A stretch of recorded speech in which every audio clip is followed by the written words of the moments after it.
Rain streaked across the glass walls of the boardroom like veins splitting under pressure. Maya Grant sat at the head of the table, or what used to be her table, hands clasped so tightly her knuckles whitened. The projector hummed, its cold blue light flickering across the faces of the 12 board members who refused to meet her eyes.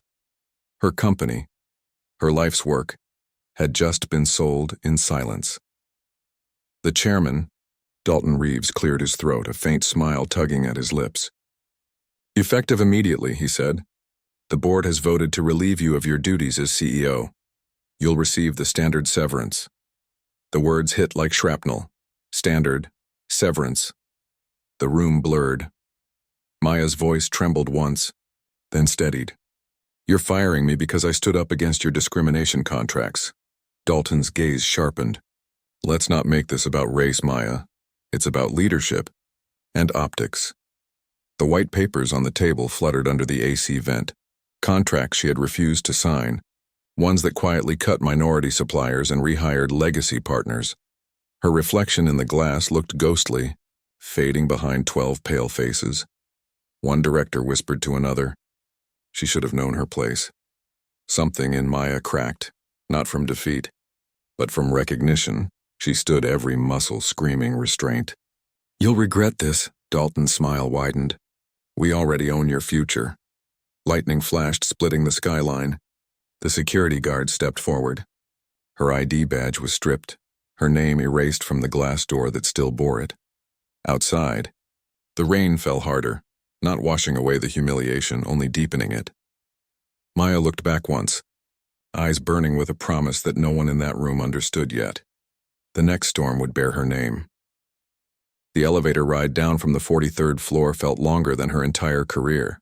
Maya's reflection stared back from the stainless steel walls, controlled, unreadable. The security guard beside her shifted uncomfortably, pretending not to see the box in her hands.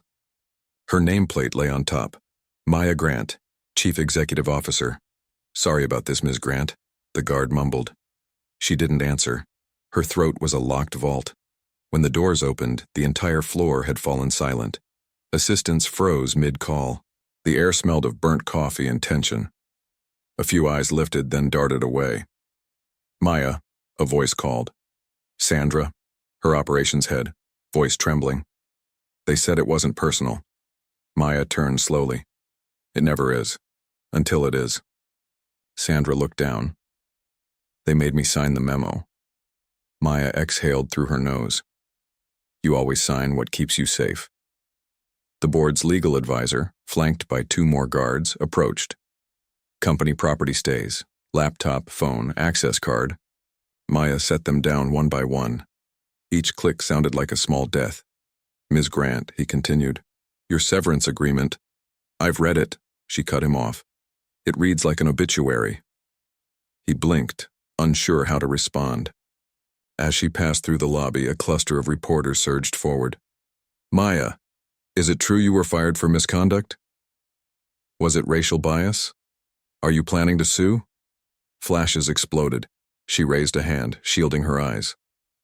"No comment," she said, but her voice cracked halfway through. Outside, rain slicked the marble steps. Her driver held the umbrella too late. Her hair clung to her cheeks. The city buzzed like a wound. In the car, she sat still, drenched, watching through the blurred window as her name was peeled from the glass door upstairs. Her phone buzzed, a text from Dalton Reeves. Just 4 words. Nothing personal. Just business. Her chest tightened. For a long time, she said nothing. Then she whispered to the empty car, "No, Dalton. It was never business." Her driver glanced in the mirror. "Ma'am, drive." The skyline receded, the same skyline she once commanded. Every building, every light, had her fingerprints in its foundations. Memory bled through. The first day she walked into that same building as an intern, 22, wearing a thrifted blazer. Dalton had said then, "You're sharp, don't let people see you sweat." Now she was invisible. Her reflection flickered against the city lights, hollowed by betrayal but anchored by something colder. Resolve. She whispered again, this time to herself. "You'll see me again." The car merged into traffic, swallowed by rain and neon, and somewhere above, on the 43rd floor, the men who thought they'd erased her toasted champagne to their victory. They didn't hear the quiet sound of thunder rolling in the distance. The morning after the firing, Maya woke to the sound of her own name being dissected on television. Former CEO Maya Grant was removed following internal concerns about leadership conduct and cultural fit. The anchor's voice dripped with polite venom. The photo beside the headline showed her mid-blink, mouth half open, as if caught between defense and disbelief. She muted the screen. Coffee sat untouched. The world had already decided her story. Her phone vibrated. Unknown number. She answered anyway. "Ms. Grant," came a familiar PR-polished tone. "This is Olivia from Corporate Communications. We're releasing a statement today." "I've seen it," Maya said. "You're calling me unfit without saying the word." "Please understand," Olivia said carefully. "We're just trying to manage perception." "Whose perception?" A pause, then a breath that sounded like fear. "The shareholders and the boards." "Tell Dalton," Maya said coldly. "Perception doesn't erase the truth. It only delays it." She hung up. The silence after was thick. By noon, the world had moved on. Hashtags, think pieces, industry gossip. Her inbox filled with, "We're so sorry," to hear emails that said nothing. Then a call came from Julian Ward, her old friend and investigative journalist. "You alive?" he asked. "Barely. I saw the memo. They're saying it's a mutual separation." She laughed bitterly. "Mutual, as in they shoved me out the window and I didn't scream loud enough." Julian hesitated. "Listen, I might have something." An internal thread, leaked board emails. One of them literally says, "We can't afford to look too diverse at the top." Her heart jolted. "You're serious?" "I wouldn't call if I wasn't. But Maya, if I publish this, they'll come after me too." "Then don't yet," she said. "Send me everything. I need to see the scope." "You're planning something. I'm documenting everything." Julian's voice softened. "They think you're done." "Good," she said. "It's easier to move when they stop watching." That evening, Maya drove 2 hours out of the city. The rain had stopped. The sky hung in bruised silence. She parked at the small cemetery at the edge of South Ridge. Her father's grave was simple: Thomas Grant, 1958-2014. Integrity before comfort. She sat in front of it, jacket still damp, mud soaking her shoes. "Daddy," she whispered, "you told me once that dignity is the armor they can't take. But what if they strip everything else?" Wind pressed against the trees, like breath. She continued, quieter. "They took my name off the building, but they didn't take what built it." Her phone buzzed again. Another headline. "Grant exit raises questions about minority leadership readiness." She laughed once, bitterly. Readiness. That's what they call it when you make them uncomfortable. The phone slipped from her hand into the wet grass. She let it stay there. For the first time since yesterday, she cried, not out of weakness, but clarity. The system wasn't broken. It was built to break people like her. Later that night, Maya sat at her kitchen table, lights off, laptop open. Julian's files glowed on the screen, long email chains, internal comments, boardroom minutes. One line froze her. "We need optics aligned with legacy culture." Maya's agenda complicates that narrative. She leaned back, eyes burning. "Legacy culture," she whispered. "You mean whiteness?" Her mind began assembling the pieces, the contracts, the forced severance, the PR script. This wasn't an ending. It was evidence. Her doorbell rang suddenly. She tensed. It was late. Through the peephole, she saw Sandra, her former operations head, standing in the rain. When Maya opened the door, Sandra's face was pale, eyes darting. "I shouldn't be here." "Then why are you?" Sandra clutched a folder under her coat. "Because they're lying about you. They're deleting files from your shared drives, emails, memos, everything that could show discrimination." Maya's heartbeat quickened. "You have proof?" Sandra nodded, trembling. Some. I copied what I could before they locked me out. She handed over the folder. Her voice cracked. I can't be seen helping you, Maya. They'll blacklist me too. Maya took it gently. Then I'll make sure no one ever knows. Sandra looked up. What are you going to do? Maya hesitated. What I should have done from the start. Fight them with their own rules. Sandra swallowed. That sounds like suicide. Maya met her gaze, steady. No, it's survival. Sandra stepped back into the rain. Be careful, she whispered. They play dirty. Maya closed the door, heart pounding. She placed the folder next to her laptop. The documents inside confirmed everything. Racial, bias reports buried, supplier cuts to minority firms. Even Dalton's private notes marked "to activist for leadership image." The house felt smaller under the weight of truth.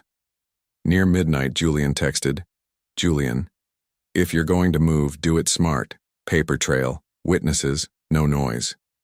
Maya, already started. Julian, you're serious about taking them down.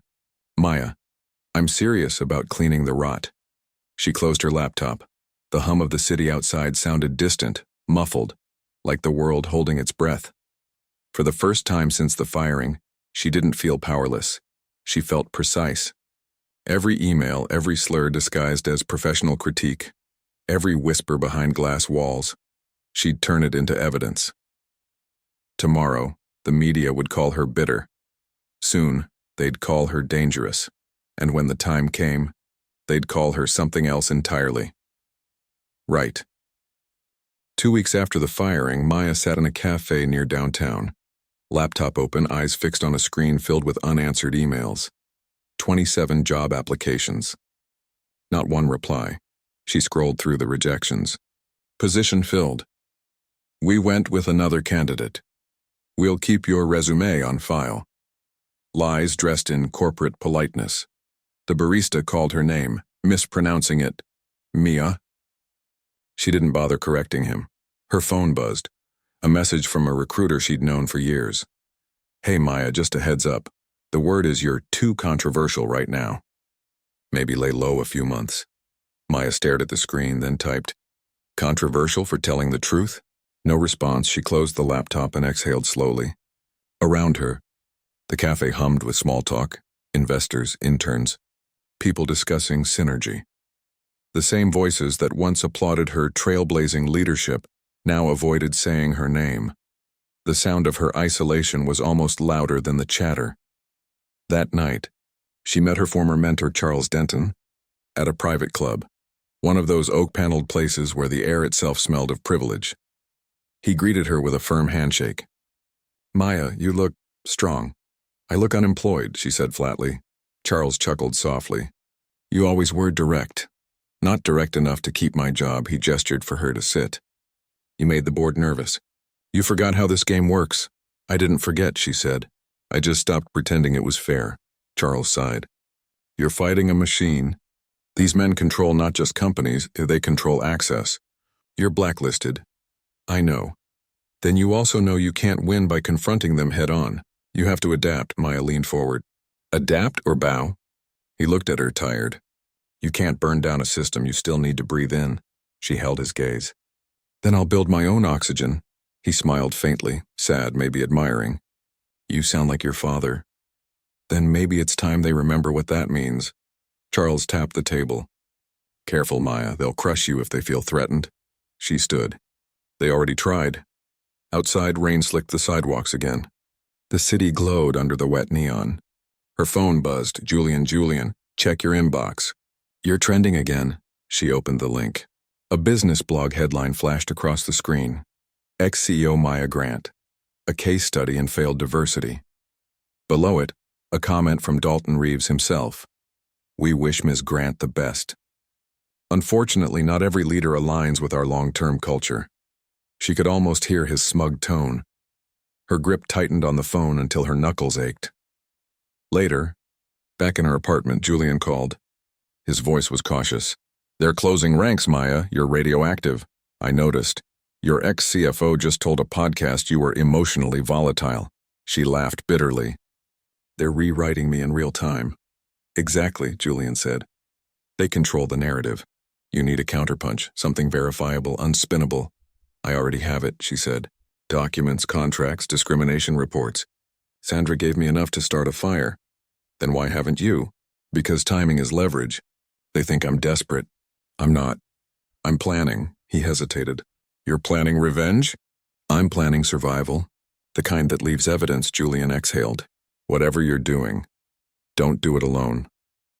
I already am alone, she said softly, and hung up. Over the next few days, the walls closed tighter. Her former colleagues stopped returning texts. Her LinkedIn network thinned by the hour, connection requests vanishing, endorsements disappearing. Whispers followed her name. Difficult, unstable, divisive. A code she'd learned long ago. When a black woman stopped apologizing, she became difficult. When she stopped shrinking, she became unstable. She wrote the words down in her notebook. They erase you by redefining you. Then she circled it twice. One evening, her assistant from years ago, Chloe, reached out quietly. Maya, I shouldn't be calling. They're watching employee communications. I figured, Maya said. You okay? Scared. But I need to tell you, they hired a new CEO, interim, they say. Some guy from the Reeves Group. The first thing he did was cancel every supplier contract you pushed for. Maya froze. The minority vendor program? Gone, wiped overnight, her voice hardened. They're rewriting the company in their own image. Chloe hesitated. They already did. Maya's throat tightened. Thank you for telling me. Maya, don't try to fight them alone. They don't play fair. I don't play fair either, Maya said quietly. Hours later, she stood on her balcony overlooking the skyline, the same buildings that had once been her empire. Her reflection in the glass door stared back at her, tired, bruised but burning with focus. The system had shut every door, so she'd build one that didn't need their keys. She turned back to her desk, opened a fresh file and typed 3 words across the top of a blank page, G3 Innovations. Phase 1. It wasn't just about revenge anymore. It was about reclamation. The people they erased, the voices they silenced, the contracts they buried. She'd give them all a home. And when her new company rose from the ashes, they wouldn't see her coming. She'd become what every corrupt boardroom feared most, a woman they couldn't control. The first office wasn't an office. It was a converted warehouse on the south side, cracked windows, uneven floors, and one working air conditioner that sounded like a dying engine. Maya stood in the middle of it, hands on her hips. Ugly, she muttered. Perfect. Julian walked in behind her, holding 2 coffees. This looks like a crime scene. It will be, she said, taking 1 cup. A financial one, he raised an eyebrow. You're really doing this? Building a company from scratch while half the industry's ghosting you? Not from scratch, she said. From the pieces they threw away. Over the next few weeks, the warehouse filled with life. Second-hand desks, used monitors, a handful of young engineers who'd been rejected from Dalton's firm for being underqualified. Maya didn't need polish. She needed grit. Every morning she arrived before sunrise. Every night she left after midnight. Her phone buzzed constantly, calls from private investors, quiet conversations from minority business owners who wanted in but feared exposure. One of them, a steel-voiced woman named Renee from Detroit, said over the phone, You're asking people to risk careers. Maya, I'm asking them to risk being invisible, Maya replied. There's a difference. Renee was silent for a beat. Then you've got guts. Send me the proposal. Julian dropped by, often watching her pace between workstations. You're running yourself into the ground. Maya didn't look up. Ground's solid. Boardrooms aren't. You sound like you don't need sleep anymore. I don't, she said, typing furiously. Not until we have a prototype. For what? Software that audits corporate diversity compliance. Automatically. No filters, no PR language. Numbers raw and public, Julian blinked. You're not building a company. You're building a weapon. Transparency is a weapon, she said. They used silence to bury me. I'll use data to unearth them. But progress wasn't linear. 2 months in, one of her engineers, Ravi, stopped showing up. Then her lead designer emailed a resignation. Sorry, Maya, they offered me double. Couldn't say no. Julian found her sitting in the dark office that night, screen light flickering across her face. They're buying out your people, he said. I know. They're scared. Good, she said quietly. Fear means they're paying attention. He sat beside her. You could slow down, regroup, she shook her head. If I stop now, they win twice.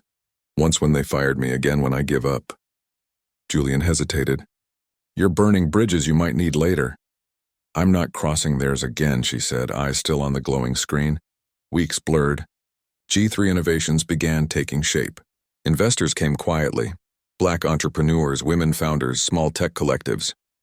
They funded her through silent partnerships, the kind that didn't appear on official ledgers. One night during a video call, Renee said, You're onto something.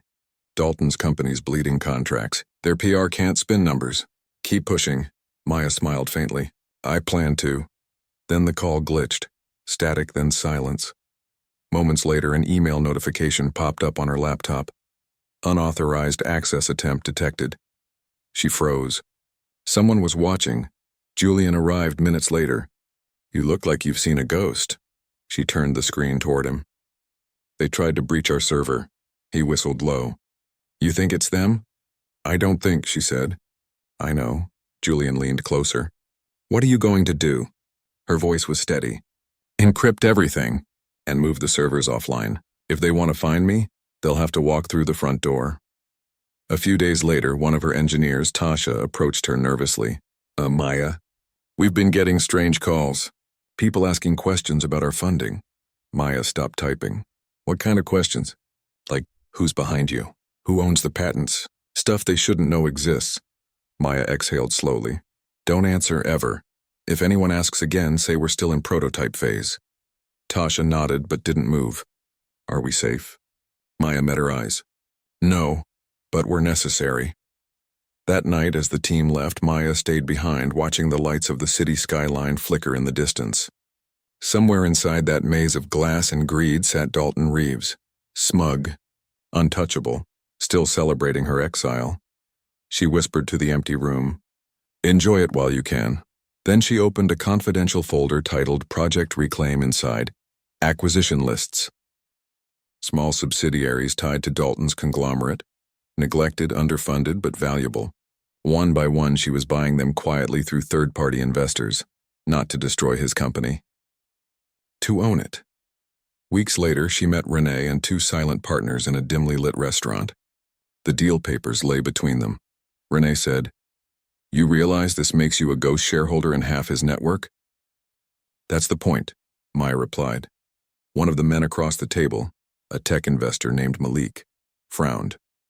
This is risky. If Dalton catches wind, he'll freeze assets. Maya sipped her coffee. He won't. He doesn't look down long enough to see the people holding him up. Renee chuckled. You're dangerous when you're calm. I'm calm when I'm certain, Maya said. Later that night, she returned to the warehouse. Most of the lights were off except one. Tasha was still working. You should go home, Maya said. I like it here, Tasha replied. Feels like we're building something real. Maya smiled softly. We are, something they can't erase with a memo. Tasha hesitated. Do you ever miss it? The title. The corner office. Maya thought for a moment. I miss believing it meant something. She walked over to the window, looking out into the dark city. Now I know power isn't what they give you. It's what they can't take back. By dawn, she had signed the last acquisition file. Her hands trembled slightly as she saved the document. Her phone buzzed. Julian again. Julian. Heard rumors Dalton's company is losing investors. Something about failed compliance reviews. Maya. Good. Keep your ears open. Julian. You sound like you're enjoying this. Maya. Enjoyment's not the word. Justice is. She set the phone down, staring at the blue glow of her monitor. The war was no longer about retribution, it was about visibility. They thought they buried her under silence. But silence was fertile ground. And from it, something unstoppable had begun to grow. The walls of the corporate hearing room were glass, clear enough for every bystander in the building to watch, but soundproof enough to make the humiliation private. The symbolism wasn't lost on Lena. Transparency without accountability. That was how the board operated.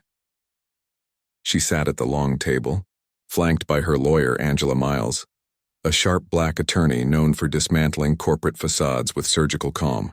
Across from them sat 4 board members, all white, all in shades of arrogance, and the company's counsel, Richard Bell, whose smirk had the permanence of entitlement. At the head of the table, board chair Thomas Lang leaned forward. "Ms. Carter, thank you for coming. This is not a trial. It's simply a review of your recent conduct." Lena's throat tightened. "My conduct?" Angela touched her wrist lightly, a silent steady. Lang shuffled papers he didn't need. There were allegations, questionable hiring practices, favoritism, disruptive leadership. Several executives reported feeling uncomfortable with the direction you were taking the company. "Uncomfortable," Lena repeated, voice flat. "Because I diversified the leadership team," Bell interjected smoothly. "Because you destabilized a culture that was functioning well before your appointment." Lena looked from face to face.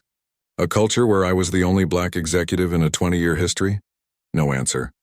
Only the faint hum of the air conditioning and the reflection of her own expression in the glass wall. Calm, controlled, furious. Angela leaned forward. "Let's be clear. You're attempting to justify termination without cause. That's retaliation for whistleblowing." Lang's lips thinned. "We've reviewed your so-called whistleblower report. No substantive evidence." Lena felt heat rise under her skin. "You buried it." Lang didn't deny it. He just smiled. "Ms. Carter, this company values diversity, but it also values stability. The board has decided your leadership has become divisive." The word hit like a slap. "Divisive," she whispered. "You mean I stopped tolerating your bias?" Bell's tone sharpened.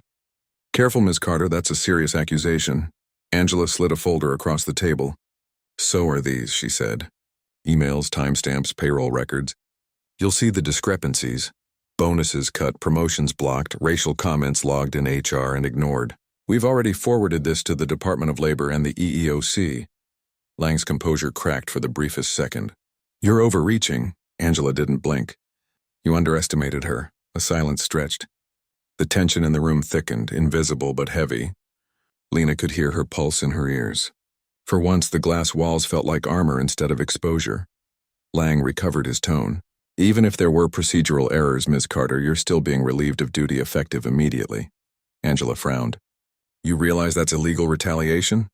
Bell smiled. "You can take that up with your lawyers." Lena stood, slow and deliberate. "I am. Right now." She gathered her folder, her phone, her composure, the last pieces they hadn't already tried to take. Angela rose beside her, heels clicking against the floor with deliberate rhythm, a march. Before she reached the door, Lang's voice followed, cold and paternal. "Ms. Carter, a word of advice. Don't make this about race. It'll only make you look bitter." Lena turned. For the first time in hours, her calm broke. Not into tears, but into laughter. Low, sharp cutting. "Thomas," she said, "it was about race the moment you walked in that boardroom and saw me sitting, where you thought you'd always belong." His expression froze. A man who'd been publicly stripped of illusion. Angela opened the door. Cameras flashed outside, reporters, employees, curious faces. The story had leaked. The board's attempt at silence had become spectacle. As they stepped into the corridor, Angela's phone buzzed. She glanced down, then showed the screen to Lena. A breaking news alert. Tech giant accused of systemic racism by former CEO Lena Carter. Lena exhaled. Her hands trembled. Not from fear, but from the weight of inevitability. Angela said quietly, "It's starting." Lena nodded. "Let it burn." They walked through the crowd. Some employees avoided eye contact. Others, young, diverse, hopeful, met her gaze with silent defiance. That was enough. Outside, wind tugged at her coat as she crossed the plaza. The giant company logo loomed behind her, gleaming under the sun like a monument to everything she had built and everything they had stolen. She didn't look back. But in the reflection of the glass doors, the board members were watching from inside, trapped behind the same transparency they'd once used to hide. And for the first time, they looked afraid. The world moved fast once the story broke. By morning, Lena's name was trending across every major platform, Hashtags multiplied. Justice for Lena. Corporate racism. Tech glass ceiling. News anchors debated her motives. Analysts dissected her leadership style. And think pieces flooded timelines. Some praising her courage. Others calling her disgruntled. In her apartment overlooking the river, Lena sat in silence as headlines flickered across the TV screen. The city outside pulsed with noise, but inside everything was still. Coffee gone cold. Laptop open. Heart racing. Angela paced behind her, phone glued to her ear. Yes, we've reviewed the contract. Non-compete is invalid if the termination was unlawful. Yes, send the statement to Reuters by noon. She hung up, exhaled sharply, and turned to Lena. They're panicking. I just got word the board hired a crisis PR firm overnight. Lena's lips curved faintly. Of course they did. Optics over ethics, that's their expertise. Angela handed her a printed letter. We file the federal complaint tomorrow. But be ready, the retaliation won't stop. They'll go after your reputation now. Lena scanned the document, eyes cold, methodical. Then I'll give them something they can't spin. Evidence. The door buzzer cut through the air. Angela frowned. You expecting anyone? Lena shook her head and walked to the intercom. Yes? A muffled voice answered. Delivery for Ms. Carter. She opened the door cautiously. A courier handed her a large envelope, unsigned. Inside, copies of internal board emails, printed and anonymous. The subject lines bled guilt. Keep it quiet. She'll make this about race. We need her out before Q4. Lena's pulse jumped. Angela read over her shoulder. Who sent this? No name. Just a note. Lena flipped the final page. Typed, bold, unsigned. You were right. They planned it. I can't watch them do this anymore. Angela's expression hardened. Someone on the inside. Lena's hands shook, the first tremor of vindication. Then the cracks are showing. By midday, the company went into damage control. Press conferences. Carefully worded apologies. Thomas Lang, ever the polished statesman, appeared on screen declaring, Our company stands firmly against discrimination of any kind. We regret that Miss Carter feels... Lena muted the TV. Feels, she muttered.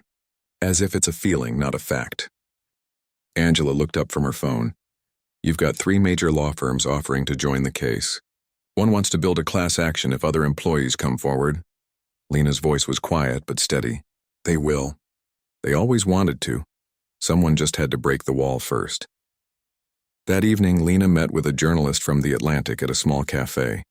The reporter, Maya, was sharp, calm, and visibly angry in the way only truth seekers could be. She turned on her recorder. Off the record first, Maya said softly. How bad was it, really? Lena looked out the window before answering. Bad enough that silence became complicity. Every promotion I earned had to be twice justified. Every idea was questioned until someone else repeated it. And when I spoke out, I was difficult. When I succeeded, I was intimidating.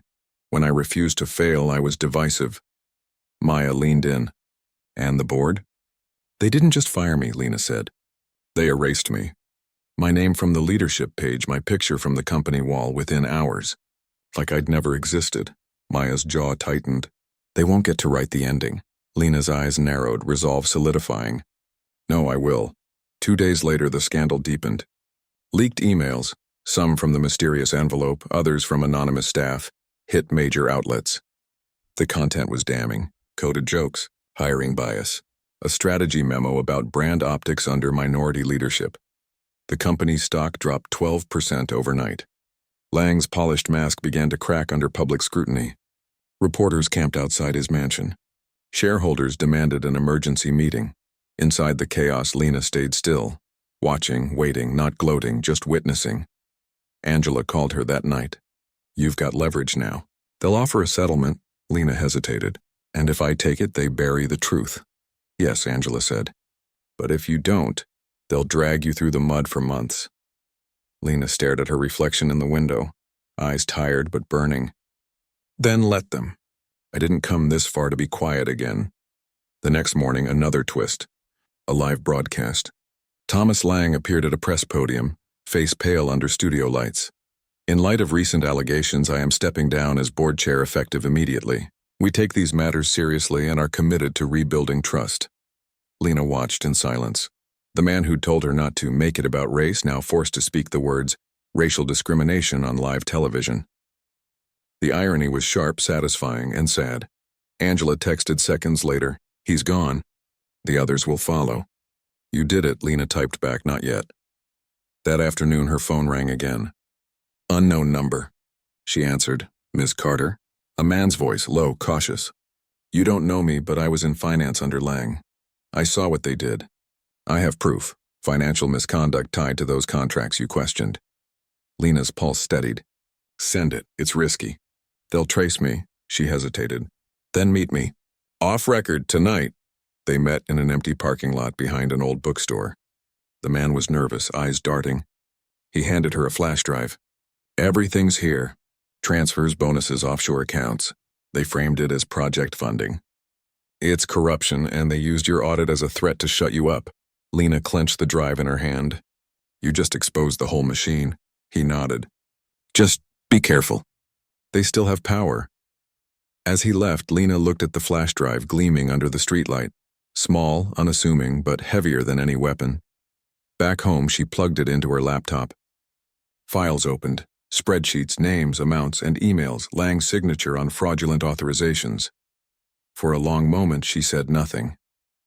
Then quietly, "They didn't just fire me. They robbed the company." Angela, on speaker, heard the tone shift. "What's on it?" Lena exhaled. "The truth. The kind they can't PR their way out of." Midnight. Rain on the glass. City lights reflecting off the river. Lena closed her eyes and saw the faces. Of every young woman who'd whispered thank you when she stood tall. Of every silent employee too afraid to speak. This was no longer about her name. It was about the system that made her fight for the right to exist where she had already earned her place. She saved the files, encrypted them, and sent one message to Angela. "Tomorrow, we go public." All of it. Outside, thunder rolled through the sky. The storm had arrived, and this time it wasn't just weather. Morning broke gray and heavy, like the city itself sensed what was coming. The news cycle was already spinning, but this time Lena wasn't reacting. She was directing. At 9 a.m., Angela stood beside her in the small, co-working office they had rented overnight. The flash drive lay between them, plugged into a secure laptop. Dozens of encrypted files ready to detonate with precision. Angela typed fast. "The media embargo lifts at noon.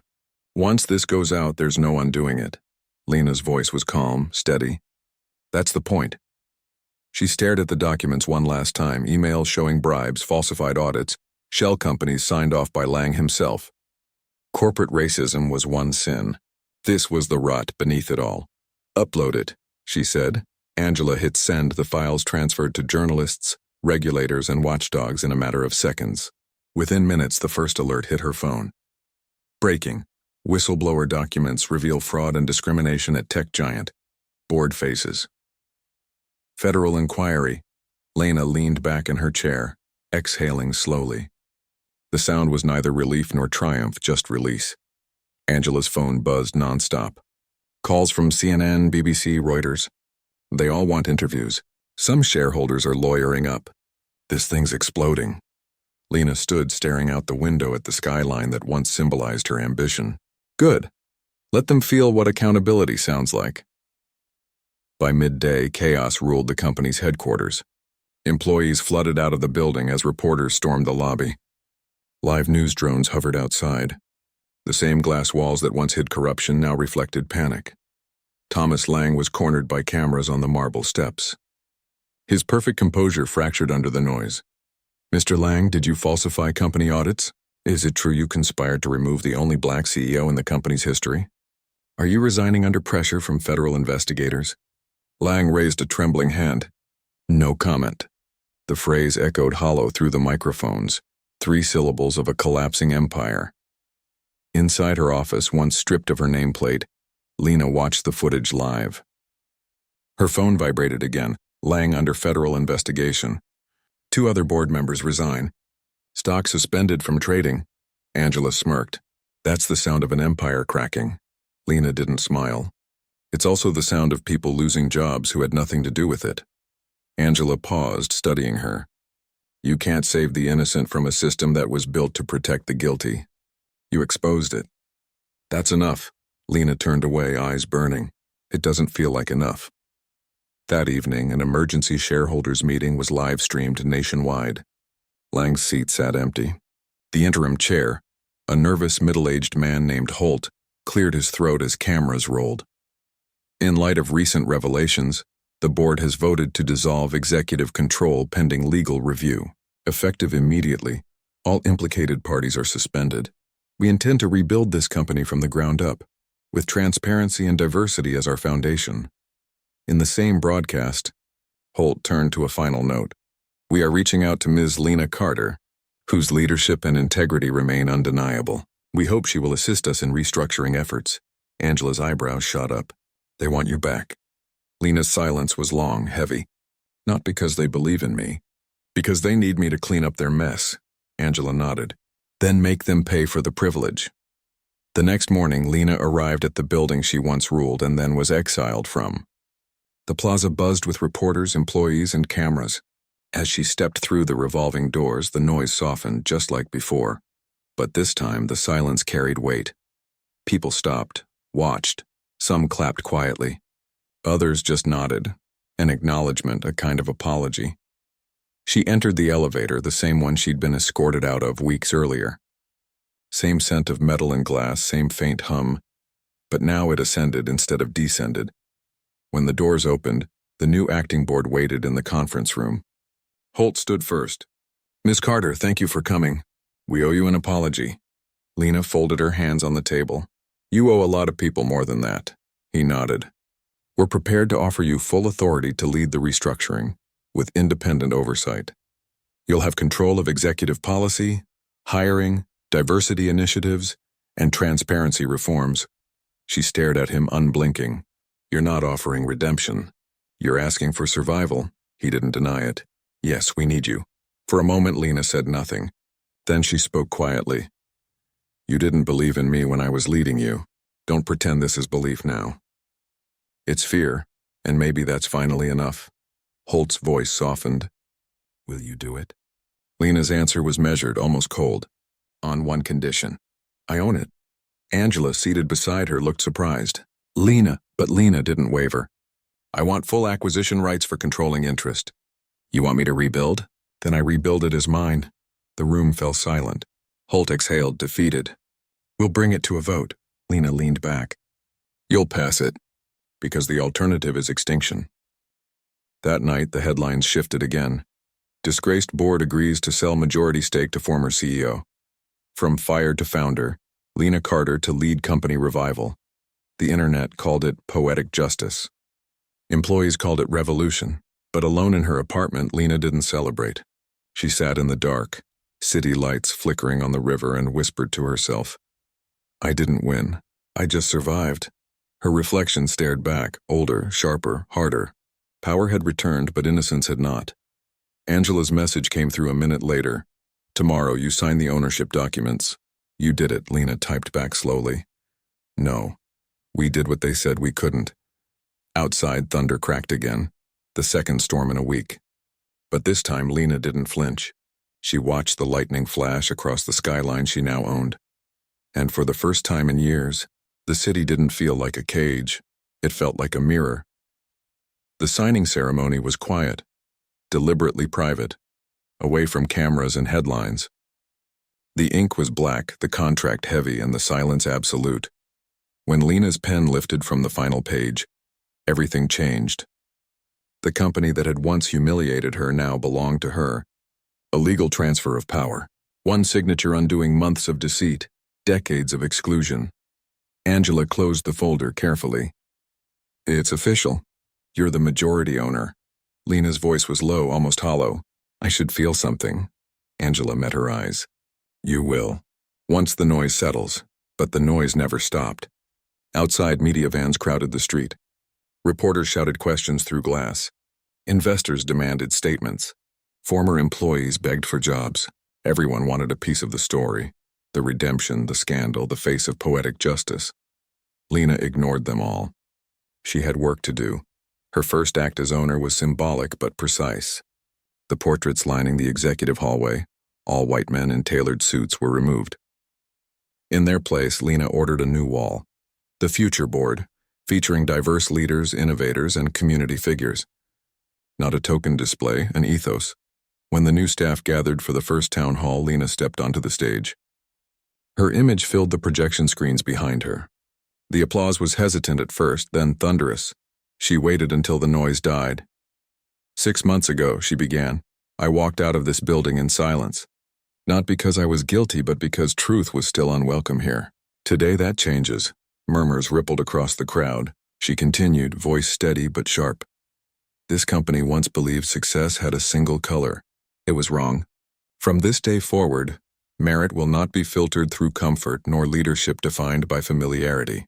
We will rebuild, not just with policy but with conscience. Someone in the front row stood, clapping.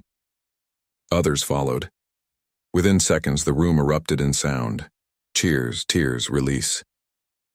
Lena let it wash over her, then raised a hand for silence. This isn't about revenge. It's about repair. And that's harder. But it's what we owe. To each other and to truth. The room went still again. The applause this time was quieter but deeper. Angela watched from the wings, pride flickering across her usually impassive face. After the meeting, Lena retreated to her old office, her name newly restored on the door. The view was the same, but the air felt different. She stood by the window, staring down at the plaza where she'd once walked away humiliated. Now the crowd below was cheering her name. Her assistant, Jordan, a young black woman she'd mentored years earlier, knocked lightly. Ms. Carter? There's someone here to see you. Who? Jordan hesitated.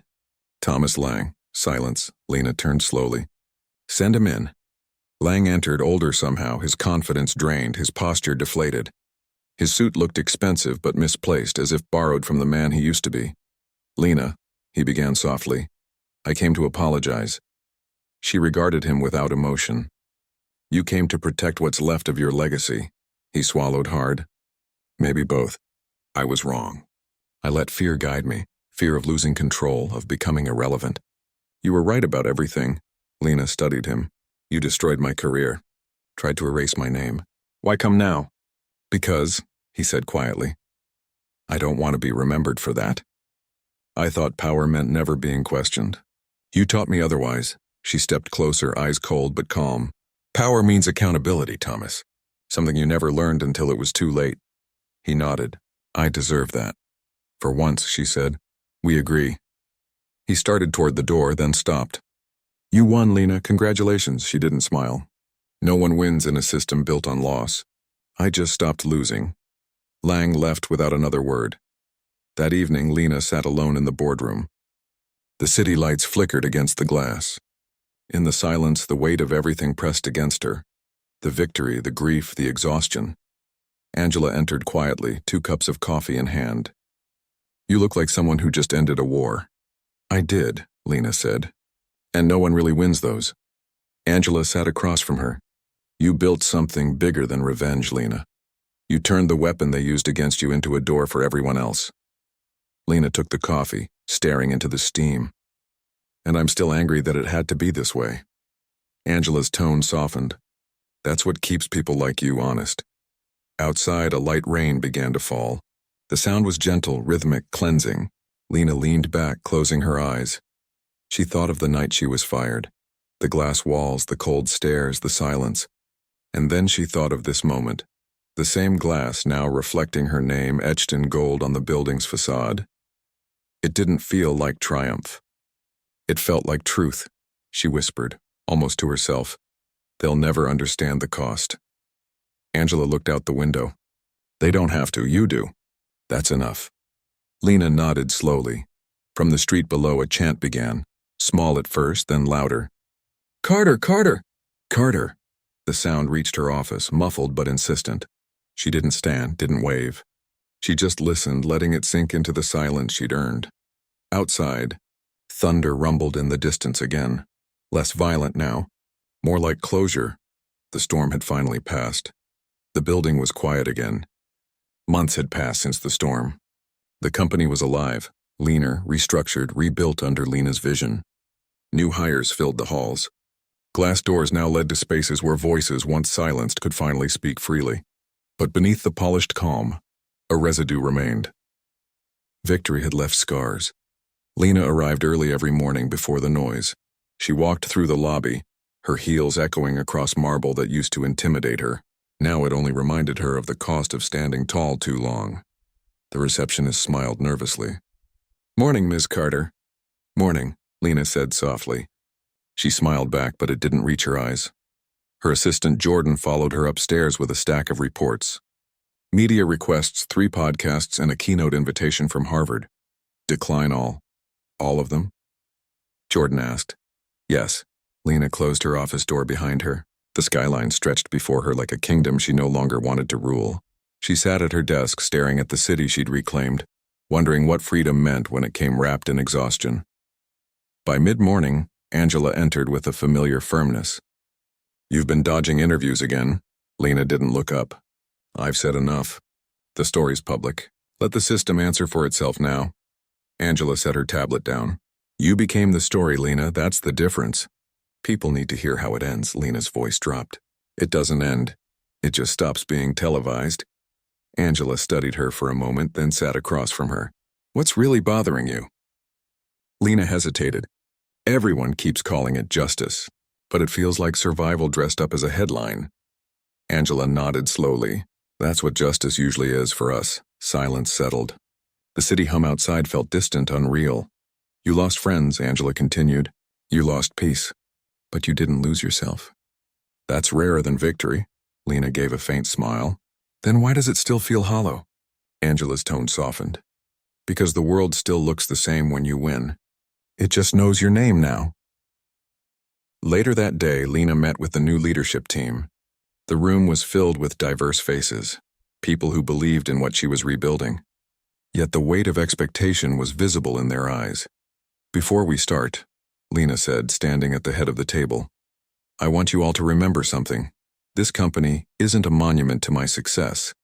It's proof of what we survived. If it ever becomes comfortable again, we've failed." A quiet ripple of nods circled the table. One of the new directors, a young Latina named Sophia, raised her hand. "Ms. Carter, people see you as a symbol now. What do you want them to learn from your story?" Lena paused. "That truth doesn't free you, it tests you. Every day. And that equality isn't a reward. It's a right we keep having to prove we deserve." Sophia lowered her gaze, visibly moved. Lena continued, "You'll face the same walls I did. Some are built of words, others of silence. Break them anyway." After the meeting, Lena lingered in the hallway. The portraits on the new wall gleamed in the afternoon light. Beside the founders and innovators, someone had added her picture without telling her. Black and white, framed simply, captioned beneath in gold, "Lena Carter. First, but not the last." Her throat tightened. She touched the frame briefly, then turned away before emotion could surface. That evening, she took a rare detour, back to the Riverside Cafe where she'd met Maya, the journalist. The place was nearly empty. Rain tapped softly against the window. Maya looked up from her notebook as Lena approached. "I was wondering if you'd ever come back." "I needed to remember why I started," Lena said, sitting down. Maya smiled. "You changed everything." Lena shook her head. "I changed one building. The rest of the world still stands." Maya closed her notebook. "Maybe. But now people know it can fall." The two women sat in silence for a moment, the rain blurring the skyline beyond the glass. Maya finally asked, "If you could go back, would you do it again?" Lena's answer was quiet. "Yes, but I'd tell the woman I was back then that winning doesn't heal. It just makes the wound visible." Maya's pen stopped midair. "That's going in the article."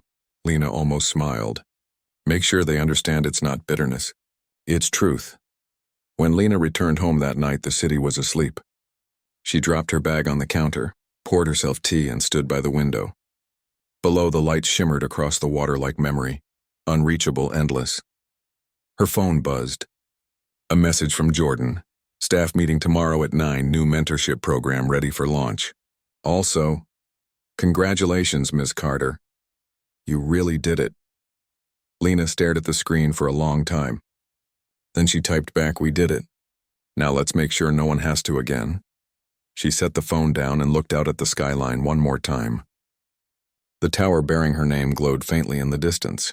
Once it had been a symbol of exclusion. Now it was hers. And yet the glow felt muted, almost melancholic.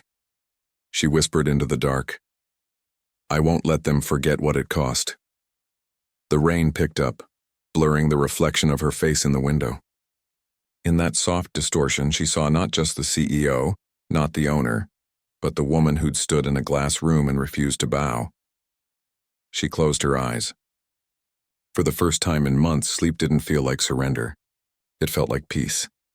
Morning sunlight broke through thin clouds. Lena's alarm buzzed and she rose, stretching the stiffness from her shoulders. Her phone was already pinging with updates. Partnerships, hiring approvals, press inquiries. Life had resumed its relentless pace. But before stepping back into it, she paused to write a single note in her planner. Something simple. For herself, not the world. Legacy isn't power. It's persistence. She underlined it once, then closed the book. In the street below, employees filed toward the glass tower. New faces, new voices. The future walking through the doors she'd forced open. Lena took one last look in the mirror before leaving. The reflection that stared back wasn't triumphant but unbroken, and that finally was enough.